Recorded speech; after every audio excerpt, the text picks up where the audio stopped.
BJP అధికార ప్రతినిధి వారు కూడా జాయిన్ అవుతారు. టు స్టార్ట్ విత్ సతీష్ గారు, ఈరోజు వెలువరించిన తీర్పు సుప్రీంకోర్టు ద్విసభ్య ధర్మాసనం ఎలా చూస్తున్నారు? రెండు భిన్నమైన అభిప్రాయాలు ఈరోజు ద్విసభ్య ధర్మాసనం ముందు వెల్లడైనాయి. జస్టిస్ అనిరుద్ధ్ బోస్ గారు ఈ 17A వర్తిస్తుందని చెప్తే బేలా త్రివేది గారు వర్తించదని చెప్పారు. ఇది సుప్రీం చీఫ్ జస్టిస్కి ఫార్వర్డ్ చేయడం అయింది. దాని మీద మళ్ళీ భవిష్యత్తులో రాజ్యాంగ ధర్మాసనమా లేకపోతే మీరు అన్నట్టుగా మల్టీ జడ్జెస్ ఎక్కువ నంబర్స్ తోటి, అంటే ఈవెన్ నెంబర్ అనుకోండి, మళ్ళీ ఇదే పరిస్థితి రావచ్చు.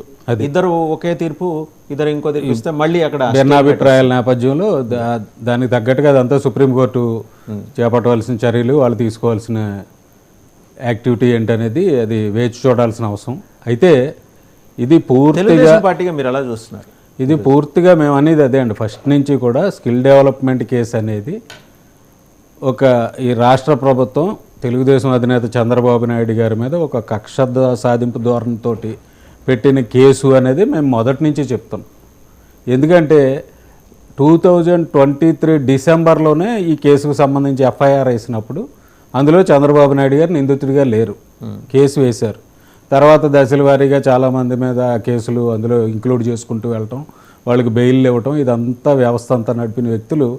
తెలుగుదేశం పార్టీకి ఒక జోష్ మొదలైంది, వచ్చే ఎన్నికల్లో తెలుగుదేశం జనసేన కూటమి గెలుపు ఖాయమైపోయింది అనే పరిస్థితులు వచ్చేటప్పటికీ చంద్రబాబు నాయుడు గారిని ఎలాగైనా మానసికంగా శారీరకంగా ఇబ్బంది పెట్టాలనే ఒక దురుద్దేశంతో ఈ ప్రభుత్వం పెట్టిన కేసు అనేది మేము మొదటి నుంచి చెప్తున్నాం.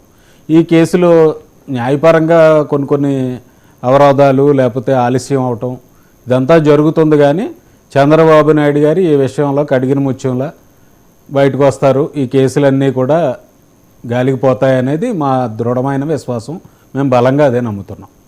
రైట్. ఇంకా సరే, మీరు ఎలాగో హెడ్ క్వార్టర్స్లో ఉంటున్నారు, మీ నాయకుడికి అత్యంత దగ్గరగా, మీ వ్యూహాలు చెప్పక్కర్లేదు కానీ మీ ఏర్పాట్లు ఎలా ఉన్నాయో చెప్పండి. ఖచ్చితంగా సార్, ఫైటింగ్ మోడ్లో వెళ్ళిపోతున్నాం. ఎందుకంటే ఈ 4.5 ఏళ్లలో ఈ వైసీపీ ప్రభుత్వంలో బాధితుడు కాని వర్గం అంటూ ఏదీ లేదు. అన్ని వర్గాల ప్రజలు, ఉద్యోగులు, కార్మికులు, రైతులు, విద్యార్థులు, మహిళలు, ఇలా అన్ని వర్గాల ప్రజలు ఈవేళ బాధితులే.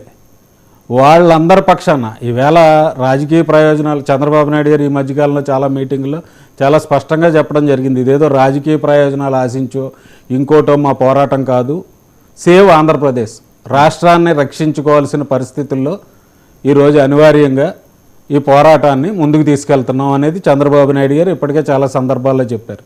ఇప్పుడు రా కదలరా అనేది, ఆ రోజున ఎన్టీ రామారావు గారు 1982లో తెలుగుదేశం పార్టీని స్థాపించినప్పుడు తెలుగువాడి ఆత్మగౌరవ పరిరక్షణ కోసం ఏ విధంగా అయితే రా కదలరా తెలుగుదేశం పిలుస్తోందని పిలుపునిచ్చి జనబాహుళ్యంలోకి వచ్చారో, మళ్ళీ అదే నినాదాన్ని చంద్రబాబు నాయుడు గారు ఈరోజు ఆంధ్రప్రదేశ్ను కాపాడుకోవడం కోసం ప్రతి తెలుగువాడు కంకణబద్ధుడే ముందుకు రావాలి, తెలుగుదేశం పార్టీతోటి జనసేనతోటి కలిసి ప్రయాణం చేయాలని చంద్రబాబు నాయుడు గారు ఓపెన్గా అప్పీల్ చేస్తున్నారు. ఇప్పటికే ఆంధ్రప్రదేశ్ వ్యాప్తంగా 21 పార్లమెంట్ నియోజకవర్గాల్లో ఆయన బహిరంగ సభలకు ప్లాన్ చేశారు. అందులో 6 బహిరంగ సభలు విజయవంతంగా పూర్తయినాయి. వీటన్నింటికీ జనాదరణ భారీగా లభిస్తుంది.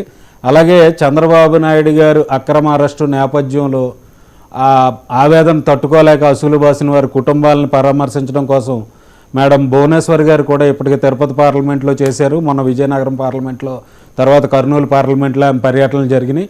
ఇప్పుడు పండుగ పూర్తయిన తర్వాత ఆమె కూడా రాష్ట్రంలో వివిధ పార్లమెంట్ల వారీగా పర్యటించి బాధితులను ఆదుకోవడానికి ఆమె కూడా సిద్ధమవుతున్నారు.